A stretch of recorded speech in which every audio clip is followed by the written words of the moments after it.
Hello, fellow Star Trek fans. Welcome back to a brand new episode of the Clonestar Podcast. I am, of course, your host, Mike Overton, and I am joined by my wonderful friend from Ireland, Sho Hurley. Sho, how are you doing this week? Not too bad, Mike. Really looking forward to today's episode. This is going to be a good one. I'm really looking forward to this. So, we've got a rather special guest. Television and motion picture writer, producer, and director. And, well, his frankly ridiculous amount of credits include the shows Pandora, The Librarians, Castle, the documentary The Greatest Geek Year Ever, 1982, as well as his first motion picture, Free Enterprise. Adding to this large number of Star Trek books, including, most recently, the 50-year mission books with Ed Gross. And still, I'm not finished with this introduction. And to round it all off, and he hosts the Inglorious Treksperts podcast. His name is Mark Altman. Mark, thank you so much for coming on this week. Yeah, well, I wanted to get an answer to my question about, like, why is it called the Clonestar Podcast? Like, I thought it was a Star Wars podcast when you guys first read. I'm like, clones and stars. Sure, that's all on you. It was a random name generator, Mark, would you believe? The original idea was going to be discussing more Star Trek and Star Wars, so I threw all of it into a website that would give you random names, and it designed a logo at the same time. And I looked at that one and I said, oh my God, that looks so cool. And then we just never spoke about Star Wars ever. So I was like, that's fine, whatever, it's absolutely grand. And the name has stuck as a result. So you're not the first person to think, is this a Star Wars podcast I'm coming out? So we're not going to be talking about Andor? I wish we were. I'm much more excited about talking about Andor than anything going on with Star Trek right now. But okay, whatever you want, it's fine. I'm here. Don't ruin the first 3 episodes of season 2. I've intentionally not watched them because I'm waiting until this week's episodes are out. So I have 6 to watch. Okay, I won't say anything other than the fact it's freaking great. So that means that I'm the only person here that didn't like Andor. Oh dear! Get out! Apparently. Just get out. I gave up. You're off the show. Just go. Oh, Mike. But that's when it gets. When it gets good. Like, do you know what I mean? Like, it's 3 episodes, 4 episodes. That's the way it worked, and it was glorious. Are we done here? Yes, we do. I will rewatch it. Thank you, Mark Altman, for arriving on the Clonestar Podcast. This is an insightful discussion. Thanks for having me, guys. Good luck with the podcast. Mark, where did your love of Star Trek come from? Like, did you because I know you were born in late 1966. Obviously, your Star Trek was kind of. Let's not talk about my birthday, my age. Okay. No way, too late. I'll beep that out. Don't worry. Oh my God! Jesus, was it just guys. always? Was it something that was always? He there? doesn't like Andor. You're talking about my real age. Jesus Christ! Okay. Doing well, then, don't we? You want to know why I like Star Trek? Okay. I don't know. It's so funny. We always ask people, what was your gateway drug to Star Trek? Everybody says, oh, I watched the animated series. They know what episode they watched. I have no clue. I know that, it was on the local Channel 11 in New York growing up. I know that I watched it religiously and fell in love with the show and, would buy the blueprints and the technical manuals and the books and any of the magazines and, was absolutely obsessed with Star Trek from a very young age. I mean, I remember there was a show called The $128,000 Pyramid. Some schmuck was on Star Trek. He's a Star Trek expert, supposedly. I remember he was about 4 or 5 questions in when they said, what was the name of the ship that was destroyed by the Doomsday Machine? He didn't know. I'm like, what kind of Trekspert is this clown? And I'm like, I could have won that money. And that was my passion, and I don't know what sparked, what specifically sparked it. If I just happened to come across it, it's possible that I watched the animated series and got excited about it. I don't know. It's like one of those things, if you had a time machine, would you go back in time and kill Hitler? Probably. But I might go back and find out what, was the transition to get me excited about Star Trek. What was the catalyst? Because I get asked that all the time. I don't have a good answer. It's like a terrible answer. It's like, yeah, kind of like, slowly but surely fell in love with the show. And how that happened, I'm not quite sure. So it's not a very exciting story, sadly. But it was a long love affair that continues to, we haven't got a divorce. I'm still married to Star Trek, and despite some rough years, I continue to still have that gleam in my eye for it. Still find it It's not attractive. like one day you just woke up and go, "Today I like Star Trek," and then that's it. It's always kind of been in the background. It's still hot at 60. I mean, that's like I still find it very attractive, and so. But I don't know what it was. I don't know. I mean, and then there's all the nonsense that everybody says, which I totally agree with, though. Oh, it was about family. It was about hope for the future. It was about the fact that the future would be a better place. I mean, all that stuff was true. I mean, I did love all that stuff. I mean, we always said when we were promoting Free Enterprise, why did you love Captain Kirk? And our standard answer on press tour was, he had the respect of his friends, the loyalty of his crew, and a green girl on every planet. What's not to love? So, I still love Captain Kirk after all these years, and thankfully, I love Bill Shatner. So it's like very. I don't know, but it stuck with me. I mean, Star Trek was very sticky. It never went away. I mean, there are times where I was less. That was the great thing about writing the book. I was sort of in I hadn't really been watched Star Trek in a while. It wasn't as obsessed for at that time. And then when Ed and I started working on the book, and I dove back in, it was kind of it restored my faith in Star Trek. In a way, just getting back into it, and it was a chance to catch up on some of the episodes of the shows that I hadn't seen, because there was a point where I kind of stopped watching it. And even if I didn't love some of the new stuff, it was like I was glad to finally finish Enterprise and see all the episodes I hadn't watched. And like Mark, actually, I remember Jeepers about 20 more years ago. I actually stopped watching Star Trek completely because I actually felt that I was watching it just out of almost a kind of weird sense of obligation, because I was always watching it. And I felt I lost my perspective and objectivity to kind of say what's good and what's bad. And when I stepped away from it completely and didn't watch it for ages, when I went back to watching it, I was there going, oh my God, actually, this is even better than I remembered. I spotted more things. I spotted more details, just different characters, say, moments or different bits of dialogue. And I think sometimes it is good to kind of take yourself away from something just for a while, because I think that if you embrace it too much, you can actually lose a bit of perspective in terms of really knowing what it is that you actually love about it.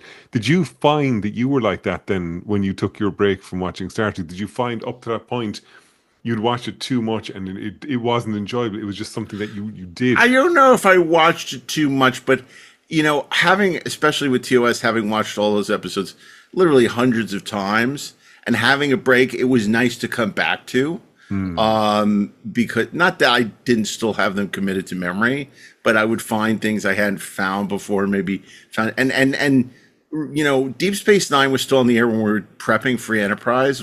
So and that was back in the days of, VCRs. Yeah. So, I think I had missed a couple of 7th season episodes of Deep Space Nine. So it was so wonderful. I don't know, maybe 10, 20 years later, to actually watch new Deep Space Nine, to see the 6 or 7 episodes I'd never seen for the first time. And, a lot of them were really great. Actually, Mark, to interrupt you for a second, you have done something there which somebody hasn't done on the podcast for a while. You have aged the podcast unnecessarily by referencing VCRs. We don't do that. Our younger audience does not know what a VCR is and have no concept of what it means to have to. Yeah. Okay. Actually, wait a second. I have a question for you. You said that when you were watching the $1 million pyramid, whatever it was, and the awful question. What's the one Trek trivia question you like to ask people to try and catch them out?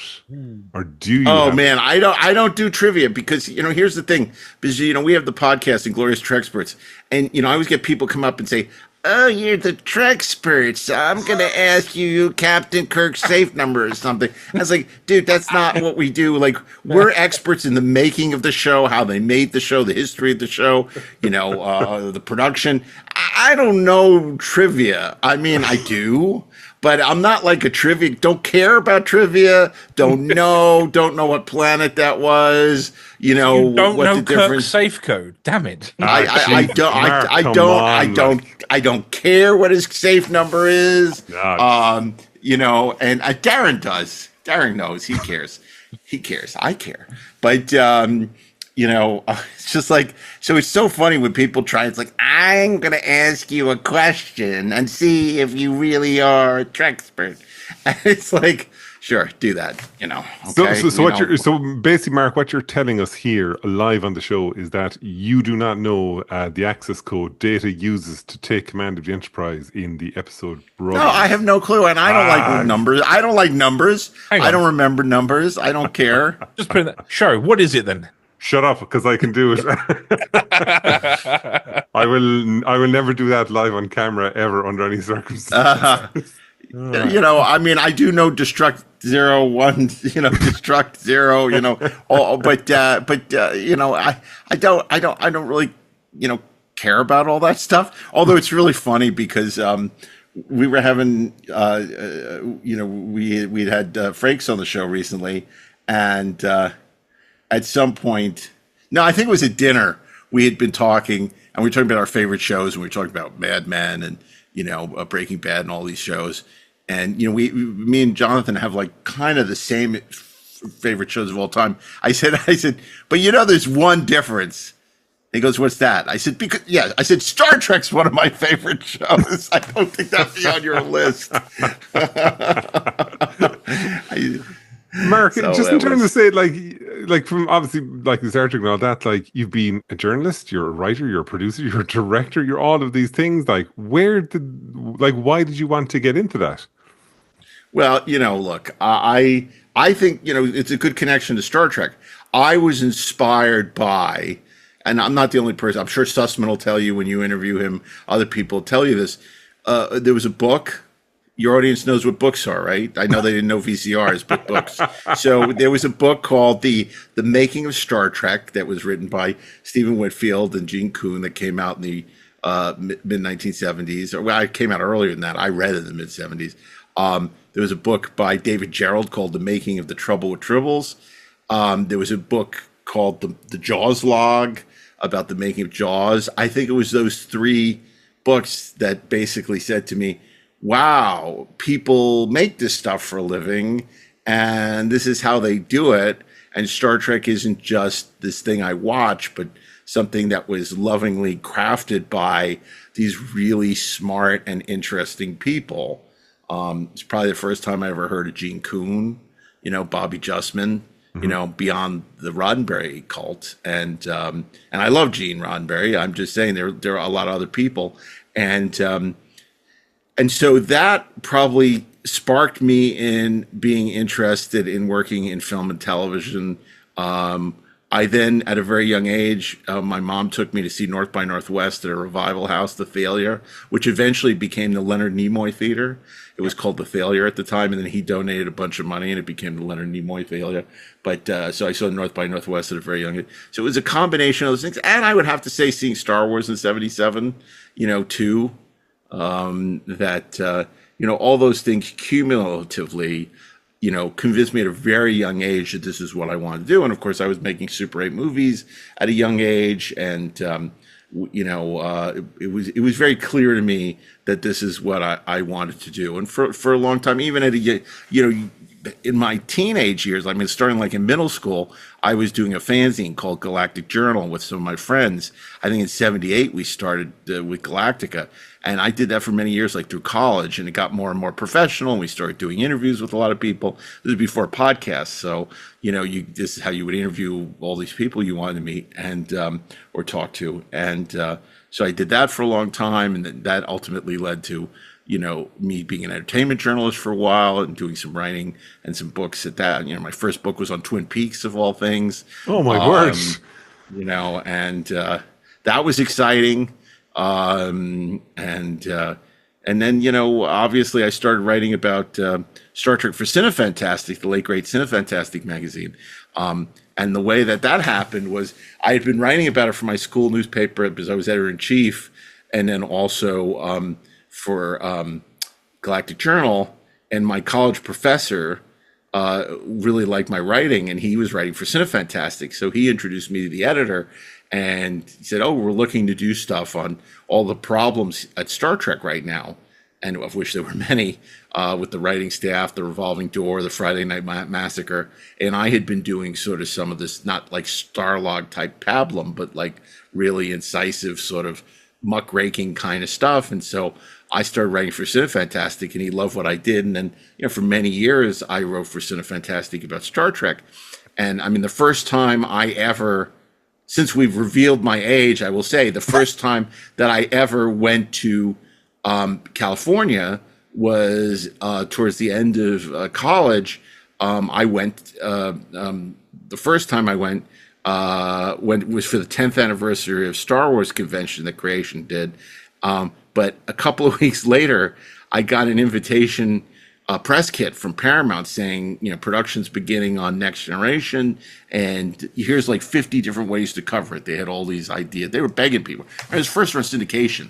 No one cared. No one was covering it. There were no websites or anything. It was so it's like they were begging people. So I said, "Oh, I want to come to this." The set was like number 62. Come visit the set, do an article. I said, "I want to come to the set, and I'm going to bring my photographer, my college roommate, and another person, and we'll fly out to California. We'll come to the set." They said, "We'd love to have you." So 1987, I fly out to California, having only been there once in my life, from Boston, where I was going to school, and went to the set of Next Generation. I was on the set of Next Generation for too short a season. Terrible episode. And interviewed literally the entire cast and everyone who worked on it. And it was a really remarkable experience. In fact, the first time I had come to California, I had actually been on the lot to visit Bob Lewin, who was one of the producers, and watch Gene Roddenberry burst into his office and start screaming at people, which was quite an experience I was privy to.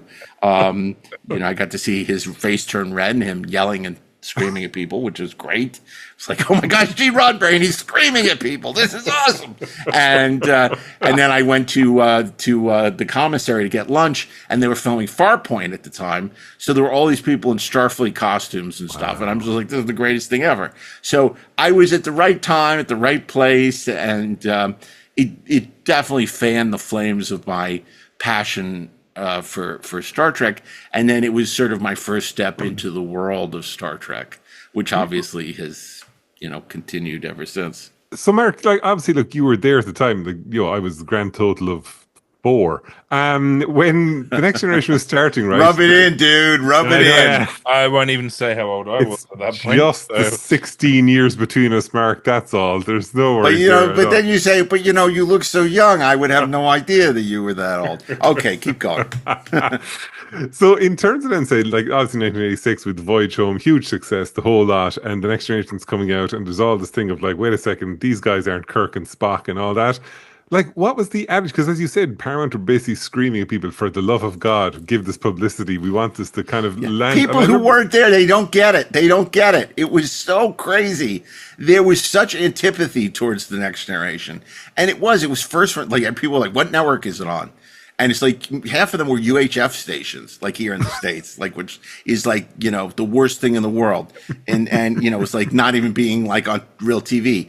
And so like, it was a joke. And it's like, these kind of shows, I don't remember if like stuff like Superboy but these people expected this to be total crap. You can't have, a show without Kirk, Spock, McCoy, and everybody and have it be any good. People would see pictures of Patrick Stewart. It's like, this old guy is playing the captain. It's like, come on. And then I remember in Starlog when they ran the headshots, everybody, and I was just like, ugh. Who are these? It's like, it's not Patrick Stewart in a toupee. That's okay. It wasn't Patrick in a toupee, but even the headshots of the cast, I'm just like, boy, this is going to be terrible. And and of course, it kind of was, but it was really remarkable that they set up this paradigm that eventually it could find itself and become what it became. But it was crazy because people really were so adamant. And I think, in a way, that's part of why the DeForest Kelley cameo exists and why it was so powerful, because it's sort of like to put the imprintor of like, yes, this is Star Trek. Give us a chance. This is the legacy. This is another Enterprise. These characters are part of the family. And I think that the Kelley cameo is more important than people would give it credit for, in terms of saying, it's okay to watch it. It's okay to like this. Yep. I'm giving it my blessing. And Mark, how did kind of like, obviously the first book Star Trek book then was 91's The New Voyages, The Next Generation guidebook. How did that come about then? And obviously, was that a dream Well, come true? that was those. I don't even consider those real books, because what that was I was doing the Cinefantastic articles. A guy named Ed Gross was doing these self-published books for the the comic book stores and some stores. And he said, "Oh, can I reuse some of your material for these books I'm doing?"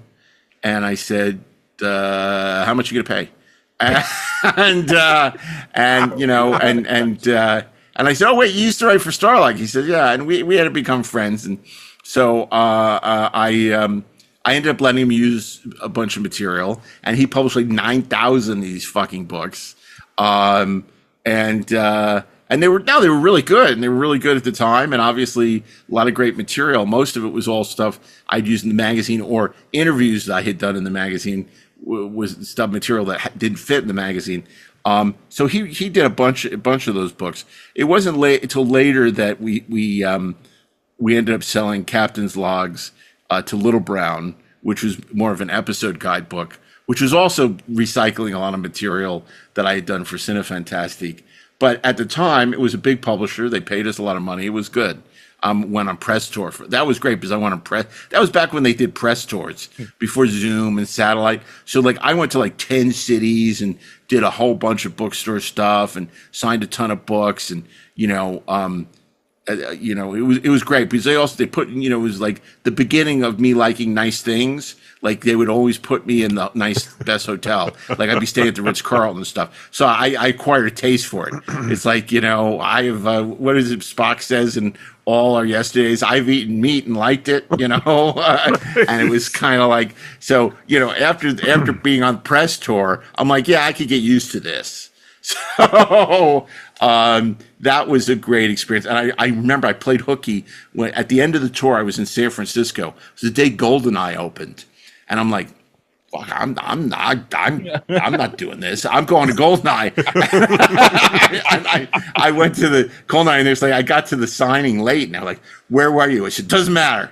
Doesn't matter where it was. Traffic, something. I'm here now." So I said, "By the way, did you see GoldenEye?" I said, "No, it just opened today." I said, "Oh yeah." So anyway, that was fine. Fun. When you were making Free Enterprise, then Mark, was that the first time you had the pleasure to meet Bill Shatner? No, I'd interviewed Bill a couple of times. Not that he would remember. Not that they were particularly memorable. I met him. I'd been in his orbit, so to speak. But, Free Enterprise was a whole different kettle of fish, obviously. Actually, that was... Have you ever read Bruce Campbell's If Chins Could Kill, Confessions of a B-Movie Actor, by any chance? I'm familiar with it. I have not read it. I like Bruce a lot, but I never read the book. He said, actually, he was at a convention once, and he was sitting down with William Shatner, and he was there going, "I was a Star Trek fan." He said, "But, like, what the fuck do I ask, William Shatner? Like, that hasn't been asked a million times." And he said, "I had to find a way to connect with him." And he said, "I was really struggling." And he said, in the end, he said, "I just asked him about T.J. Hooker." He said, "Because I figured no one's going to ask Shatner about T.J. Hooker." And he started asking about it. Go on. That is so interesting. That is so funny. And it brings up a story. When I was like, I don't know, maybe 7, 8 years old, Leonard Nimoy was coming to a department store near my house to sign autographs. This is back when they would do like department stores and like to get people to come to Macy's. So he was going to be there. And I'm like, "Oh, my parents, you got to take me. Leonard Nimoy is going to be at Macy's signing autographs." So I'm sitting there and I'm thinking to myself, what do I ask him? Everybody's going to ask him about Star Trek. And I don't want to do that. I don't want to be that guy who's asking the same question he's been asked a million times, to your point.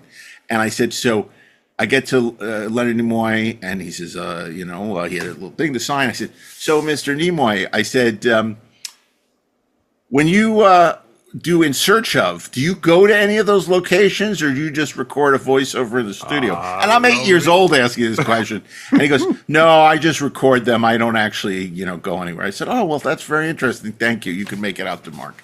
So that was, so that was my first. Obviously, I met and spent a lot of time with Leonard for many years after that. But that was the first time I ever met Leonard. That was the first of the Star Trek cast I ever met. I've been lucky enough that I've met and spent time with like all the original series cast at one point or another. So that was kind of a dream come true too, like to have had. But the only one I hadn't met at a certain point was D. Kelly, and I was getting worried.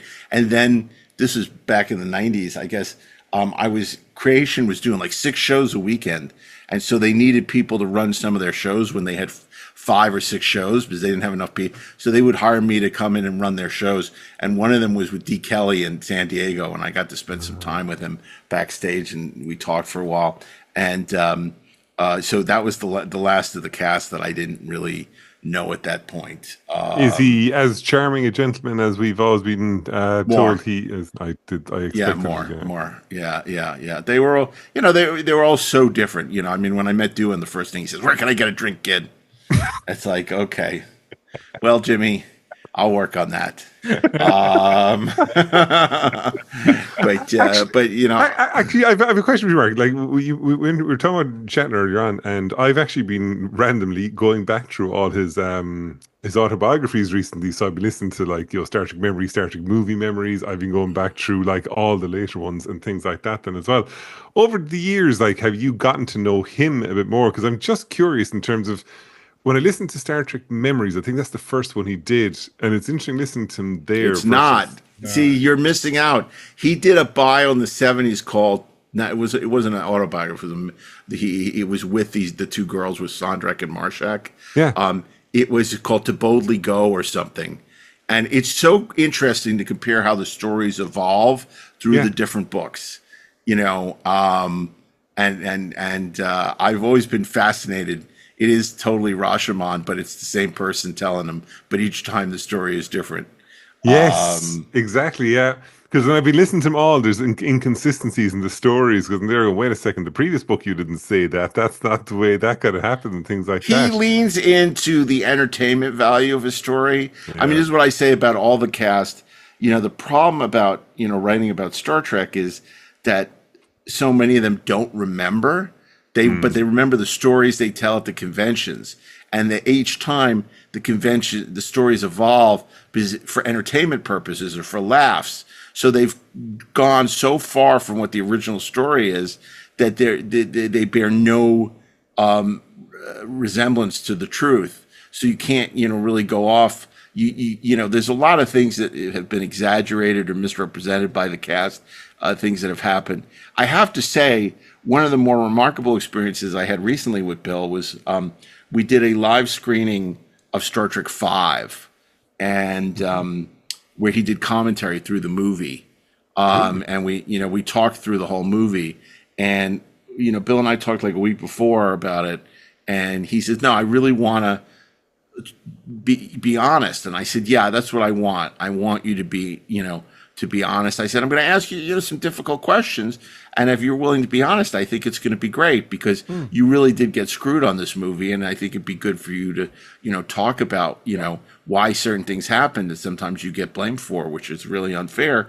And he said, "Yeah, no, he says, how candid can I be?" I said, "You can be completely candid." And he was, and it was remarkable.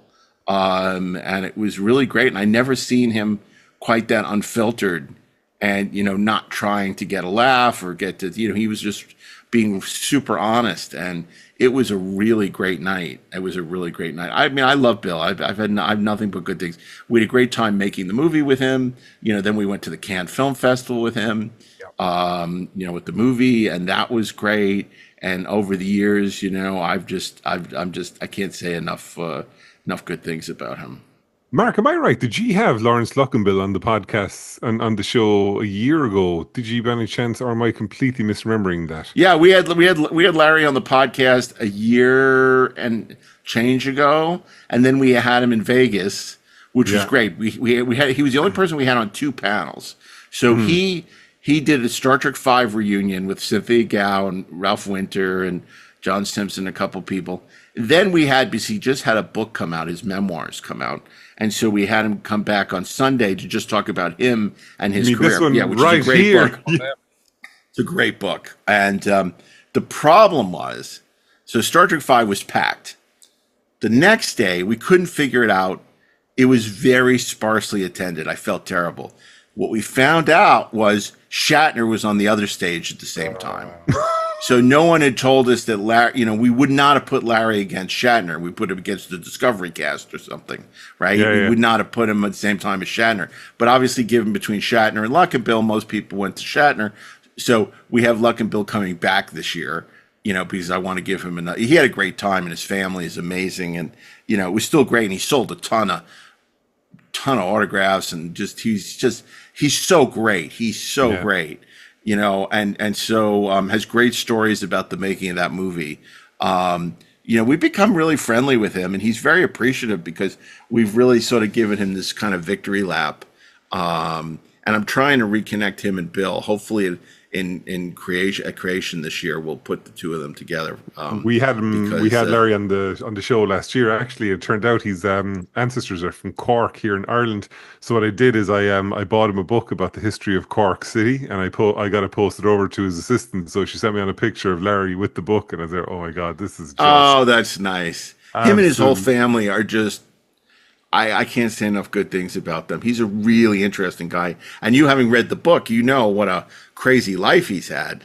Oh my God, it's incredible. It's heartbreaking, some of the stuff that he went through. And he's so honest. I said to him, I could never write a book about myself and be as honest as you were about yourself and about your failings and about all. It's really great. It's funny because I actually did.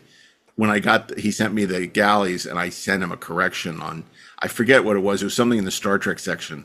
I actually, I forget what it was. It was something he was wrong about Indiana Jones or another movie that came out that year. I don't remember. But I sent him. He fixed it. I think for the audiobook he fixed it. But it was funny. I'm like, oh, here I'm correcting Sci-Fi. So this is good. He's great. Mark, it's just, I suppose, for us in this podcast, we're obviously thrilled when we get to speak to people, including yourself and things like that. But you have gotten this incredible connection with, as you said, you've known Bill Shatner for years. You were talking about having dinner with Jonathan Frakes. It's obviously transitioned from seeing them on the screen to kind of almost being a part of your life. So, these people you'd probably consider more friends than just kind of say acquaintances or just say actors or something like that. They're obviously more to you than that. Yeah, look, I obviously in the last 15, 20 years, I've gone on, done a lot of television, movies, stuff like that. So, in some cases it's professional,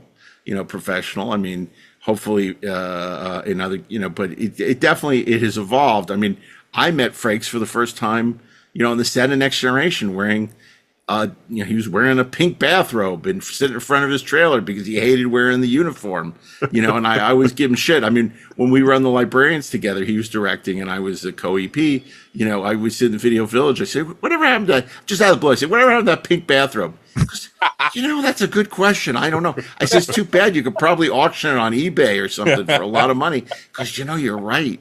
And we were just, at one point it was funny. He was talking to the AD and he was like, yeah, as kids, we used to play World War II or da-da-da, and they're talking. And I'm like, yeah, I don't want to mention what we played as kids. Because, well, what? He goes, what? I said, I don't want to mention it. I'm not going to tell you. He goes, no, what? I said, what do you think? He goes, I don't know. I said, Star Trek. He goes, oh.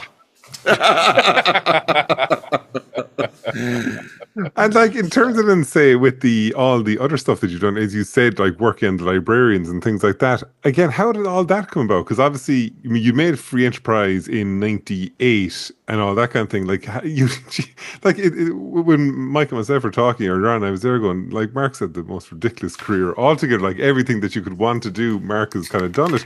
Like, how did you move into say, well, do you know what? I've written books, I've written for magazines, I've been a journalist. I've made a movie. I want to now go into TV. Like, how did you kind of transition into that?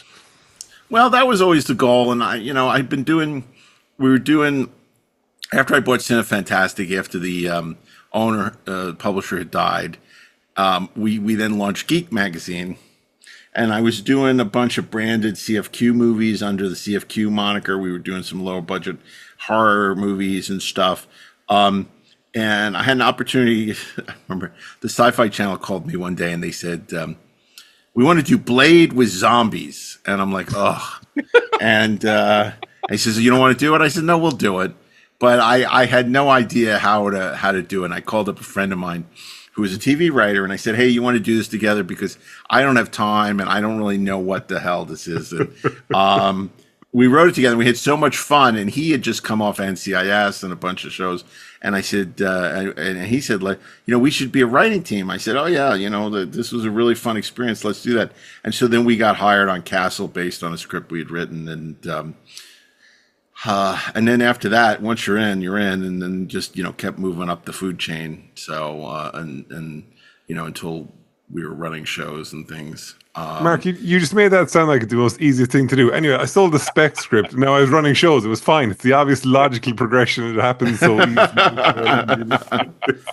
Yeah, I mean, look, I'm lucky. The right place at the right time. I'm deeply indebted to a lot of good people that we've worked for. Some assholes, but mostly good people. That's life. Yeah. So I don't take it for granted. I'm very appreciative every day. The opportunities I've had, the people I've met, the things I've gotten to do, and I think it, knock on wood, keeps me young because I get to do the stuff that I love, and the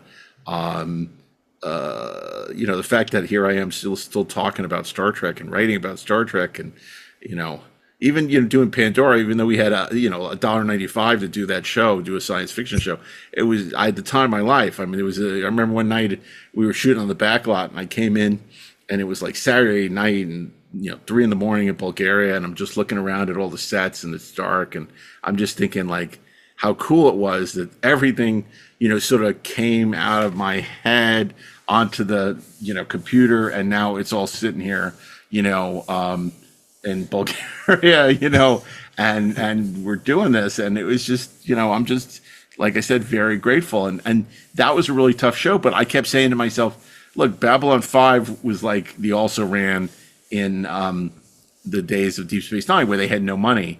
They had more than us, but they had no money, versus Deep Space Nine, and they did some really great stuff. So it was the same thing with Pandora. Like, we had like no money, but I think we did some really cool stuff. I mean, I'm very proud of the show and had a lot of fun. I had a lot of fun doing it, and I just regret that they wanted more episodes and we didn't do it because it was right after the pandemic, and we said, oh, we'll we were all so burnt out, and it was just like, oh, we'll come back for third season rather than giving you like the back 9, and then everything changed at the CW, which is too bad because we should have taken the back 9 when we had the chance. But it's you just don't, and then you move on to the next thing, and you hope that'll be great. I mean, you learn as much from the things that don't work as they do. I mean, like I was on a show called Agent X, which I love doing, and it was not successful, but we had so much fun with that, and we got to cast some do a little stunt casting, and that was part of the joy of doing Pandora too. It's like we had Jeffrey Combs. I mean, Jeffrey Combs, he comes in to do our podcast, and had a great interview. Loved him. We all went to lunch, and he asked us like what we were all working on, and I mentioned I was in Bulgaria. So I shot in Bulgaria. I'd love to go back there one day. So 2 days later, the person who we made an offer to a role, it wasn't going to work out because of scheduling. So I called up Jeffrey. I said, "You want to go to Bulgaria?" He goes, "For what?" I said, "I got a role for you, and it shoots next week." And he was like, "Okay, great." So I mean, it's just like, and then we had Miriam Diabo from The Living Daylights, and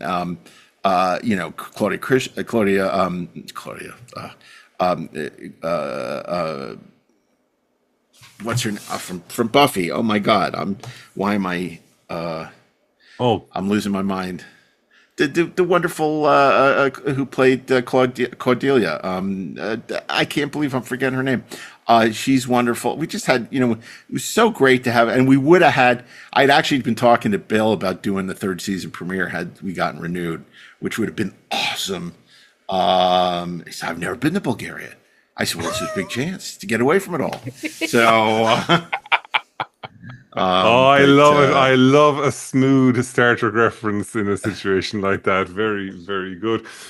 Mark, actually, a question for you. As you just mentioned in there, do you think over the years where there have been opportunities to bring Kirk back, like say, for instance, the cameo in Star Trek 09 and things like that, do you think there's a story out there to ever bring him back? Or, well, outside of the unification thing we had recently and all that, but do you think we should just forget about it and say, look, no, leave it? Or do you think there's a way to ever bring Kirk back? Look, if it was anybody but Shatner, I would say leave it. But I feel like given the shape he's in at 93, he could do it. But I think I could do it.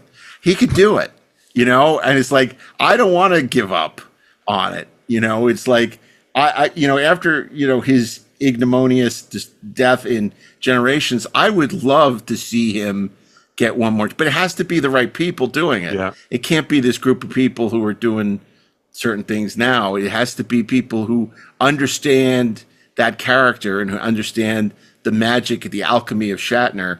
Yeah. It doesn't mean he has to be in every scene. But I think it's not too late to do something really cool with him. Like, I don't even mind if he's like the guy who sends people off on a mission and then, or if it's the flashback to him younger or something. I just want to see him play Kirk again. There's only one Captain Kirk, and it's Bill Shatner, Chris Pine did a great Beatlemania version. I like Beatlemania, but it's not the Beatles, So it's like, I would really like to, see the Beatles reunite, And I'm just terrified about the potential of AI, because there is a world in which you could see the original series being done again with, it's one thing if you take the animated series and do it, because then you're still using scripts and stuff that's Star Trek. But if you have new writers writing it, it has to be the right people who get that magic of the original series and who can deliver that. It can't be people who don't get it or trying to change it into something that it's not. Mark, obviously the two big books, the 50-year mission, the first 25 years, the next 25 years, as I said just before we started recording, I got the audiobooks of those, and like, it was 60 hours of absolute gold. But as I was listening, I kept saying, this must have taken fucking years to put together. Like, how did it come? Because obviously it was coming out in preparation for the 50th anniversary and all that. Right. Did you and Ed come up with the idea, or were you approached about it kind of first? Or how did I'll tell you. First, I want to apologize for the audiobooks. This is a funny story about the audiobooks. Actually, one of our extras on Agent X was one of the guys, apparently, just by sheer coincidence, who was in the recording group. And I guess when they were recording it, they didn't know how to pronounce certain things. He says, "Oh, well, I know Mark Altman. He's a co-EP on Agent X. I have his number. I can call him and find out how you pronounce this." So you're not allowed to talk to the authors. And it's like, but don't we want to make sure we're pronouncing this right? You can't call the authors. And it's like, he's like, okay, but he'd be happy to hear from me. I think he'd rather we pronounce it right. And they're like, you can't call him. So they didn't call. And just so many things like IDIC.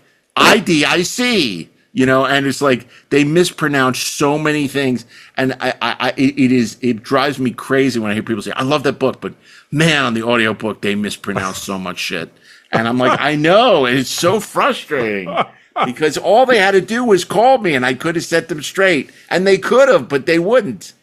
So if it's any consolation, Mark, I did not notice any of that. Now, it was 2017 when I listened to those books, so it is a good few years back, but I absolutely adored those books. They were brilliant.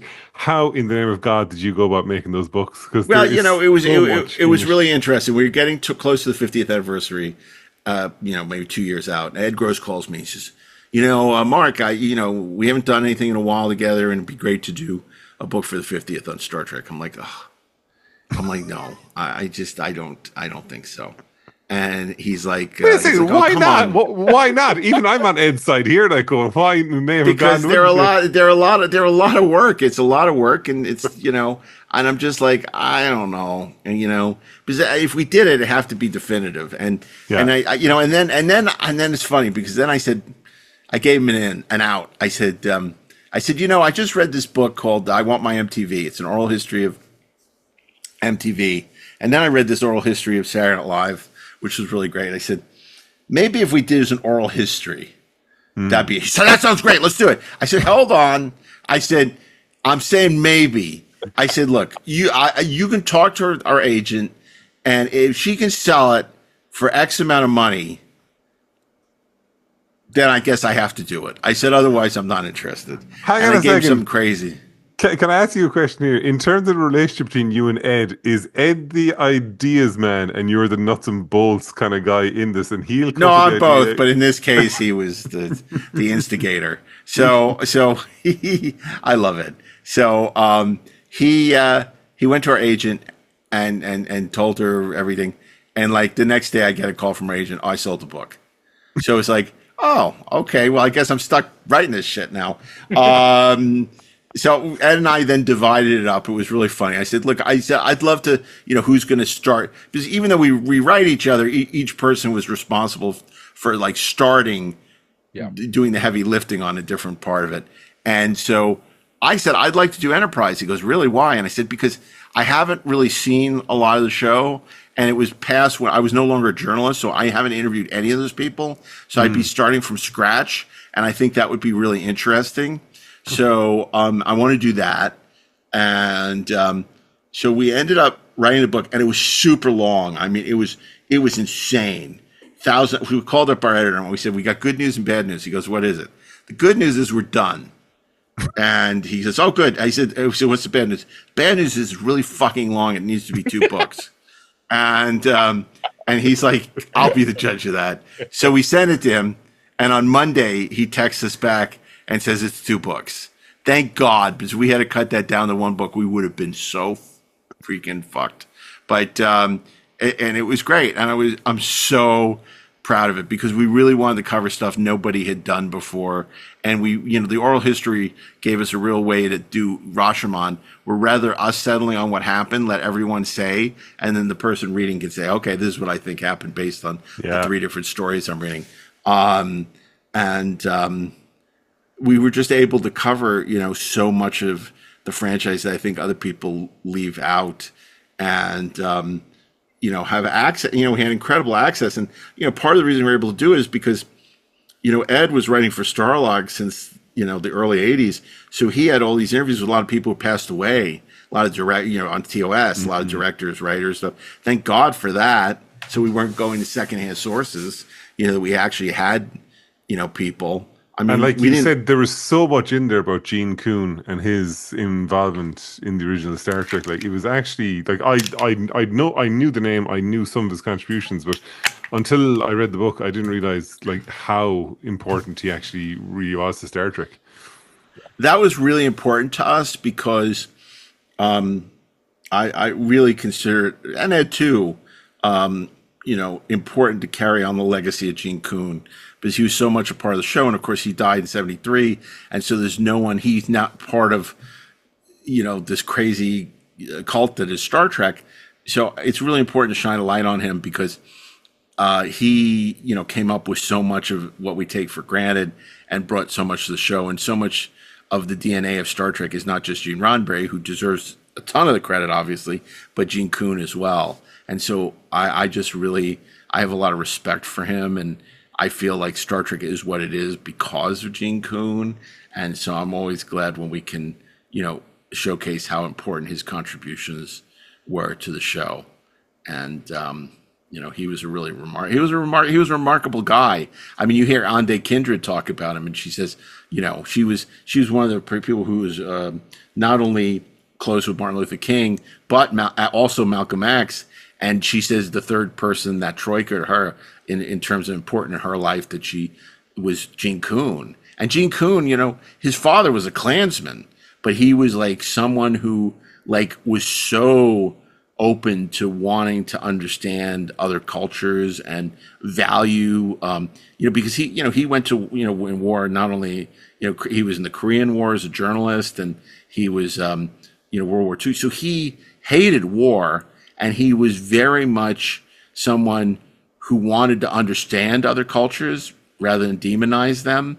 And, he to fight xenophobia. And I just have so much respect for him. And he wanted to understand things he didn't understand. And was such a good-hearted person and funny. And, of course, we have all these stories about how he could write a script in a weekend because he was high on amphetamines.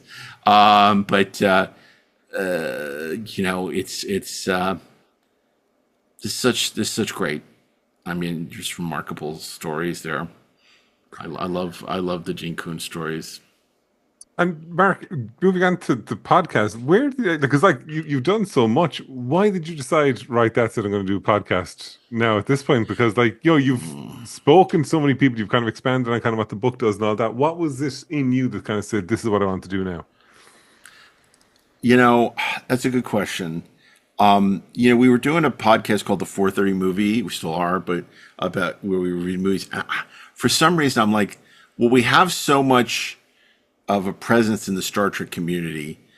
It's crazy not to take some of that goodwill, to basically do a podcast, because I think we get a really good audience, which we did. It's a very, very successful. And I said, it's an opportunity to sort of, there was a comic when I was young called Beyond the Black Hole, which was it lasted 4 episodes. It took place after the movie The Black Hole. What happens next? And it was this is Beyond's 50-year mission. We can talk to all these people that we didn't talk to. And we talk about Star Trek in a way that we want to talk about it, because we feel that, Star Trek often gets diminished.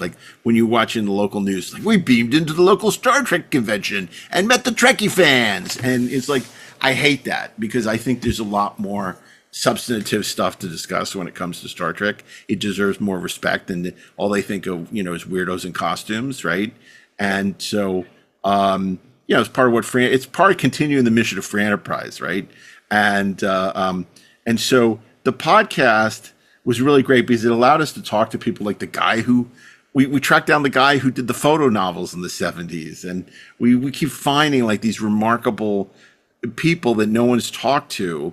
And then we get to also, talk about, undervalued, it's like V'ger, know all that is knowable, learn all that is learnable. That's kind of how we feel about Star Trek. And that's kind of what the podcast has been about. And, there was a point at which I was going to stop doing it, because it was just so time consuming. And, as it got closer, I'm just I can't. Plus, at the same time, my son started really getting into Star Trek. So I'm I can't leave now. So, because now he's into it, it's and I'm glad I didn't. Obviously, it's led to a lot of great stuff. We do a lot of conventions. We do, doing the stuff with creation, obviously the 4 days, the Treksperts stage, which I'm very proud of. And, we just announced we're going to be doing it again this year. And we have a really incredible lineup planned, including the 50th anniversary of Space 1999. Hey, with Barbara Martin Bain Landau and Nick himself. Tate. Well, now Martin Landau. But, so the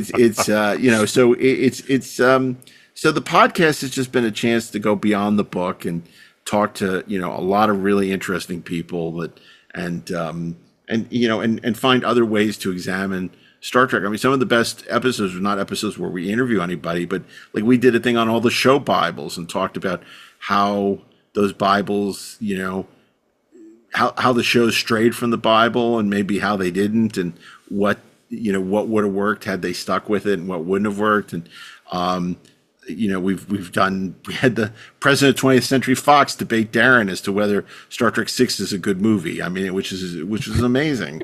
We had Kevin Feige on talking about why he loves Star Trek 3, with Terry Matalas and Steve Asbell and us sort of talking about why Star Trek 3 is not a good movie. And it was really, it's really fun. It's really fun, but it is it is time consuming. And to do the sort of deeper dives, the more complex episodes is, because inevitably I'm the one who has to fish out all the old material and figure out how we're going to do something cool with it. But they know you're going to do that, Mark, don't they? Yeah, pretty much. So it's, we just did a good one, I thought, on Khan. And yet, like 2 weeks later, I find out that, Philip Jose Farmer had done the original pitch on Space Seed and didn't get credit for it. And then 30 years later, turned it into a short story. And it's just like, and I got sent the outline by Philip Jose Farmer for his version of Space Seed. I'm like, oh, we just did this episode like 2 weeks ago. I wish we known about this. So and I said, that's the great. What was the difference in his original pitch? It's so different. But so is Carrie Wilbur's. Carrie Wilbur, who, gets the credit, the story credit, and the teleplay credit. But it's just like, it's always something new to discover about Star Trek, which is another thing I love about it. But sometimes I feel like, oh, we're going over well-trodden turf. And then I'm like, oh my God. But no, it's like when for the book, we were the ones who discovered that John Hughes had been hired by Paramount to write a prequel after Star Trek II to Khan, called, it wasn't called Prison Planet, but it was basically be about City Alpha 5. And he'd just done Nathan Hayes for the studio. And so he was doing, was going to, take place on City Alpha 5 and it was going to be a spin-off of Star Trek II. And it never got made, but it was like, no one had talked about that. Like, I think for in the book, or at least for our 1982 documentary, we found out that actually Nick Meyer did not cast Kirstie Alley and Merritt Buttrick, that it was cast by Jack Sowards, the head of television for the studio, because the plan had been, if Star Trek II hadn't worked, they wanted to spin off Saavik and David and give them their own low-budget TV series. And, obviously when it was successful, they didn't. They went and made Star Trek 3. So it's like, I love finding out shit about Star Trek that nobody knows. I jokingly call it, and they hate when I do this, Trekication on the podcast. But it's true. We're constantly getting Trekicated. So, Mark, here's something for you then, right? If you were introducing someone new to Star Trek, what would be the 3, say, episodes or, say, movie, whatever, would you pick to introduce somebody new to Star Trek? Well, that's so funny because 3 weeks ago, we just did this episode. We did Trek 101, which is exactly this episode, which is what episodes would you show somebody who's never seen Star Trek to get them interested? And it's very different as opposed to, because most people say, oh, Tribbles. They'll like that, but that's not, you want something that's representative of the show. I think a lot of us felt like Corbomite Maneuver because it's all of Star Trek in one episode. Space exploration, it's about don't fear what you don't understand. It has that great reveal at the end. So like that to us, it was but we had a bunch of episodes, like we talked about Measure of Man for TNG, so we went through that. It was Trek 101. It was exactly the question you just asked. We did a whole episode on that. What episode would you show? I can tell you that, my feeling with my kids was always, they said, oh, do you want your kids to be Star Trek fans? And I always said, no, my feeling about anything that I love is I will show them the door, but it's up to them whether they want to walk through. Yeah. And as a young kid, I had shown my son Arena because we'd gone to Vasquez Rocks, and I showed him Shore Leave, and I showed him the Savage Curtain because he was really into the presidents and not the current president, the previous presidents, and so we watched Savage Curtain, but it was about a year ago, and he was like, and he loved the Cage. He loved the Cage in the Menagerie for some reason. Really loved that. So a year and a half ago, he says, you know what? I'm going to watch Star Trek. I'm interested. I'm ready to give it a chance. And so he watched them in order. He went through TOS, which became his favorite TV show of all time, which I couldn't believe. I was really excited. But, how old is he? Yeah, and he was 15 at the time. Then he watched Next Generation, but he was watching in air date order. So in a couple of seasons in, it started alternating with Deep Space Nine because he was watching in air date order. Deep Space Nine, he liked Next Gen a lot, but he loves Deep Space Nine. And then he went through Voyager, which was painful for him. And then he started Enterprise, and he was about halfway through the first season of Enterprise, and he's had to stop. And he says, I am going to get back to this, but I need a break. And I said, I get it. So that's where we all were when Enterprise arrived. Yeah, we were all there. Yeah. He went through the same thing we did at the time. But in a much condensed manner, he kind of went through it. But yeah, I mean, it was crazy because he would be watching 6 to 8 episodes a day last summer. I mean, he was just like tearing, because when he was in TOS, he couldn't watch it enough. When he was watching Deep Space Nine, he couldn't get enough of it. Yeah. You know, and he loved Next Gen, but he was like Deep Space Nine. He was like, but the problem was sometimes he'd have to go from Deep Space Nine to Voyager, and it'd be like, ugh. Yeah. So, yeah, but it's amazing to me because he loves Star Trek, and you know the original is his favorite show of all time, which is to me is insane because I never thought that would happen. Yeah. I'm so glad that it did, but you know he just has some amazing taste in general. You know, his like father, like son. Bridge on the River Kwai and Lawrence of Arabia and 12 Angry Men and The Godfather. I mean, he just has a taste of a much more sophisticated and older gentleman. And Mark, we're not going to reference your age or that you were born under any circumstances in this podcast, but I have a question for you because you have been around for quite a long time of Star Trek history. Oh my God, he's starting again. He started with this shit again. Nobody would believe it. They've heard me, they've seen me, they don't believe it. Maybe you're lying about my age. It could be. Who knows? Let me just check what the autobiography here says about you. You can't be any older than 35. Don't trust the internet. Don't listen to AI. They don't know. In terms of then, say, where you've seen Star Trek go from over the years and things like that, where do you think Star Trek is at the moment? Well, I'm concerned about the state of Star Trek because I don't think that it's attracting a new audience, and I think that's dangerous, you know, and I'm glad that there are people who have embraced a lot of the new iterations. I'm glad that they have something that they love. But the problem for me is that, you know, there's a lot of lip service paid to, we got to bring in a new audience, and so we need to change it.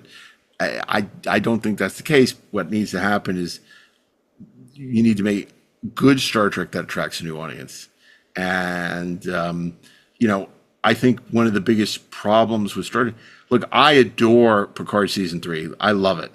But I really think for Star Trek to endure, you need to move forward. I mean, it's the risk that Roddenberry took when he did Next Generation. He said, I'm going to jump ahead 70 years and there's not going to be anything. He said, maybe there'll be this DeForest Kelly cameo for 2 minutes in the pilot, but we're not going to touch anything that happened before. Other than Naked Now, I guess. But we're not going to touch anything else. And we're just going to, it's going to be a whole new ship and whole new characters. And we're going to let people fall in love with this. And then eventually we will, you know, maybe we have Scotty come back or we have Spock come back or whatever. But I think Star Trek, it needs to move forward. It needs to boldly go. The idea of constantly... not that's too far because there's no way that you can't. There's no way you can depict something that far and far off. And not only that, it feels so distant from where we are. You need to go 25th, 26th century, and just look, 70 was the right number of years for Next Gen, and I think people forget the real star of Star Trek is not Kirk, it's not Spock, it's not Picard, it's the Enterprise. People want to see the Enterprise. Yep. And so it's easy enough to just jump ahead. You know, you don't have to come up with all these convoluted premise. You know, it was like, Voyager, okay, it's thrown to the end of the universe, and we have a Maquis crew, and we have a Federation crew, and they got to get along, and we're going to slowly make our way back. It's like the marching orders for Star Trek are in that opening narration to boldly go where no one has gone before. You know, that opening narration tells you all that Star Trek needs to be. And I just think that, in a way, it's like you don't have to reinvent the wheel to do Star Trek, but you have to have compelling characters and compelling stories, and you gotta, be a little prescient, show us things that we haven't seen before. That was a great thing about TOS, seeing communicators and tricorders and, computers that listen to a voice command and all these kind of things. It's like, and then Next Gen shows us virtual reality and, tablets and automatic doors. So we just need a show that shows us a glimpse of what our future could be, and really interesting characters who are working together for the common good. They can have fights, they can argue, they don't always have to get along, but ultimately they need to be a family, and that's what a family does. But now more than ever, in this fucked up world that we're living in, especially our fucked up country that we're living in, we need to see a Star Trek that reaffirms, not a dark Star Trek, but a Star Trek that says, if we come together and we don't fear people that are different than us, and we accept our differences, we can flourish as a civilization. And we can boldly go and we can accomplish great things together. That's what Star Trek needs to be.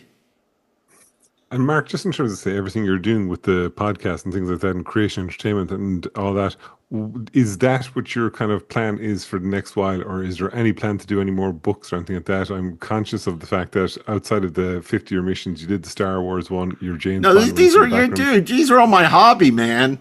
But I'm making TV's my full-time job. The books and the doing the 4 days of programming and creation. This is my side hustle. This is my hobby. That's what I mean in terms of your hobby. I got a day job. But books, I don't know. We toyed about doing something for the 60th. I will say we are doing something for the 60th. It's not a book, but it may be a book, but it's not a book now. But yes, I will be doing more stuff in the world of Star Trek, in addition to everything else that I'm doing. Fabulous stuff. Mike, I think we've one last question, which was strange enough, Mark kind of touched on at the start of the show, and then we're going to bring us straight back to it. What could it be? Surprise? No. Mark, what does Star Michael Trek mean to you? Oh, okay. Well, I was going to ask you guys, is Sub Rosa your favorite episode? Or, oh God. Listen, we've had the sex ghost on the show here before. Okay. You lit a candle? You have the candle? My candles. Oh my God. Jesus, Come on, crazy. I was thinking of doing a creation, doing a tribute to Sub Rosa, and I'm just like, no, can't do it. It's like that's one step too far. There's some things that you shouldn't do. But so the question is, what do I love about Star Trek? What does Star Trek mean to you? What does Star Trek mean to me? I don't know. It means so much because, yes, the nostalgia of it means a lot to me. Growing up and going to conventions with relatives who are no longer here. My grandfather took me to my first Star Trek convention. Having giant official Star Trek posters on my wall, finding the blueprints for the first time in a bookstore and the technical manual and just devouring them. So there's the nostalgia part, no question about that. But in terms of it as being a vital, evolving thing, I still think Star Trek has so much to show us and to tell us. And I can go back and rediscover things and episodes I've seen literally hundreds of times and still find new things I love about them, certainly with the original series, but with the best of the Next Generation. When my son was rewatching doing this, it would be funny because I would try and watch as much as I could with him, but not, but when he'd have Deep Space Nine on, I'd always make a point of watching with him. And then he'd go to Voyager. He said, "Oh, I gotta go. I gotta get to be at work." And he caught on. He said, "You want me to let you know when I'm back on Deep Space Nine?" I said, "Yes, please do." So, rewatching Deep Space Nine, which is a show I've always loved, but it made me appreciate it even more how good that show is. And so, I love the thing about Star Trek that there's so many levels that, you can constantly appreciate it. And that's why I think if you look at the episodes we liked as kids versus the episodes we like now, it does evolve. It definitely evolves. There are episodes I hated as a kid, when they come on, like the Empath or stuff that I love now. Something like Taste of Armageddon, which was like a sort of mid episode for me then, I love now.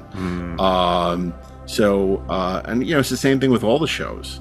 So I'm very grateful, to have Star Trek in my life. I'm grateful to have the community of Star Trek fans, so many of the actors, not all of them, some of them I don't like, but most of them. It's just and I'm lucky to get to do this, and not to steal a phrase, but I would hope it continues to live long and prosper. I'm very optimistic. Just when I kind of given up on new Star Trek's opportunity to excite me and energize, Picard season 3 comes along, and I hope that something like that will come along, because I don't want Star Trek to be something that's chiseled in amber that we only look back at, because at some point, people are going to stop watching. I mean, there's shows we grew up on that, were huge and nobody even remembers anymore, and I don't want to see that happen, with Star Trek, because I think Star Trek has so much to still teach us, and it makes the world a better place. Couldn't agree more. Mark, thank you so much for coming on. This has been awesome. For everyone else watching and listening at home, you can check out more at our Patreon, patreon.com/Clonestar. But until next time, live long and prosper.